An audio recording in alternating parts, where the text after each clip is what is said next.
मर्यादा पुरुषोत्तम भगवान श्री राम के साथ में लड़ने वाला जो राक्षस राज रावण था वह भी चारों वेदों का ज्ञाता था। और मर्यादा पुरुषोत्तम प्रभु श्री राम जब वह उसका अंतिम क्षण आया तो श्री लक्ष्मण जी को उन्होंने खुद कहा कि जा करके महाज्ञानी से उपदेश लो। और लक्ष्मण जी गए और सिर की तरफ खड़े हो गए तो रावण नहीं बोला। लौट आए तो प्रभु श्री राम ने कहा कि नहीं, ऐसे नहीं, ज्ञान लेने के लिए चरण की तरफ खड़े होना चाहिए। और फिर लक्ष्मण जी चरण की तरफ खड़े होकर के उनसे प्रश्न किए तो बहुत मार्मिक बातों को जो है रावण ने बताया। अब चूंकि राक्षस राज रावण अपने उद्धार के लिए उसने भगवान से बैर किया था, लेकिन जिस तरह से उसको प्रस्तुत किया जा रहा है यह घोर आपत्तिजनक है। रावण को जिस तरह से उसको शास्त्रों में वर्णित है उसी तरह से दिखाया जाए। अगर किसी मुगल के रूप में दिखाया जा रहा है, जिहादी के रूप में दिखाया जा रहा है तो इसको कदापि बर्दाश्त नहीं किया जाएगा। वंदे मातरम। कि जो कल पोस्टर रिलीज हुआ है आदि पुरुष का, तो उन्होंने सब्जेक्ट तो बहुत अच्छा चुना, लेकिन जो फिल्म का जो उन्होंने परिदृश्य बनाया है, रावण को जो उन्होंने पेश किया है, हनुमान जी को जो दिखाया है, रावण के जो है सर पर मुकुट नहीं है, तो उनको ये जानना चाहिए कि रावण राक्षस के साथ साथ प्रकांड विद्वान एक ब्राह्मण, और स्वयं भगवान ने जब उसका जो है वध किया तो लक्ष्मण जी से कहा कि जा करके उससे ज्ञान प्राप्त करो। स्वयं नारायण ने कहा इस चीज के लिए। और रावण का वध के साथ साथ भगवान उद्धार करने आए थे।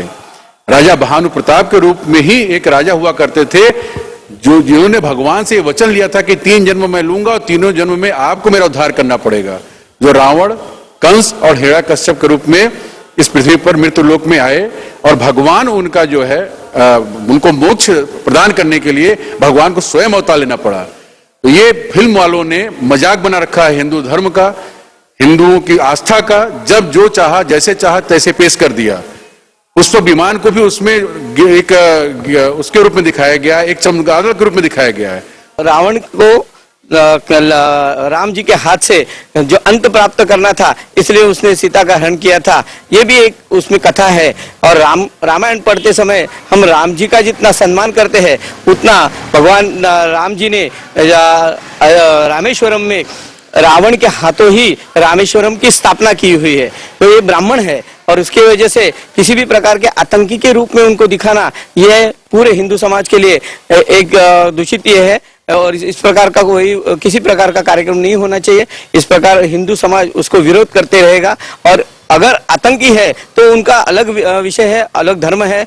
और ब्राह्मण समाज जो हिंदू है वो ऋषि मुनि के तौर पर उसने बहुत सी तपस्या भी की है, साधना भी की है, भगवान शिव को प्राप्त करके लिया है, भगवान शिव से वरदान प्राप्त करके लिए है। ये किसी भी हालत में इस प्रकार से आतंकी दिखाना ये गलत है और ऐसे नहीं होना चाहिए। उसका उसमें भगवान श्री राम जी के रथ को चमगादड़ जैसा दिखाया गया है। रावण जो एक बहुत विद्वान ब्राह्मण पुरुष थे उनको मुगल शासक की भांति दिखाया गया है। क्यों हमेशा हमारे हिंदू धर्म को ही निशाना बनाया जाता है? मैं अपने सरकार से, राज्य की सरकार से, केंद्र की सरकार से सबसे मैं मांग करता हूं कि इस तरह की फिल्मों पर रोक लगाई जाए, तत्काल प्रभाव से रोक लगाई जाए। ये हिंदू धर्म में कदापि बर्दाश्त नहीं है। यदि रोक नहीं लगाई जाती है तो हम लोग इसका पुरजोर विरोध करते हैं, ठीक है, और करते रहेंगे। हमेशा हिंदुओं को निशाना बनाया जाता है। पूरी फिल्म जगत में देखता हूं, जब देखिए तब ये लोग केवल हिंदू धर्म को, हमारी संस्कृति को, टीवियों में धारावाहिक आती हैं, हमारे हिंदू धर्म के जितने भी कथा हैं उनके साथ खिलवाड़ किया जाता है। उसमें कार्टून की भांति हमारे देवी देवताओं को, शंकर जी को दिखाया जाता है। रावण शिव भक्त था, वो भगवान राम जी के हाथों से मोक्ष पाना चाहता था, इसलिए इतना कुछ किया। और उसको मोक्ष मिला, हमारे प्रभु इष्ट देव भगवान श्री राम के हाथों से मोक्ष मिला।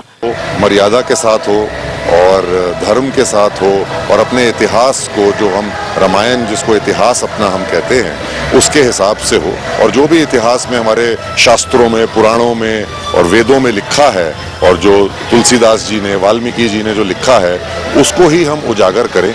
और अगर इस तरीके का कुछ है, जैसे आप कह रहे हैं मुझे इसका ज्ञान नहीं है, तो मुझे नहीं लगता कि उन्होंने रामचरितमानस को फॉलो किया होगा।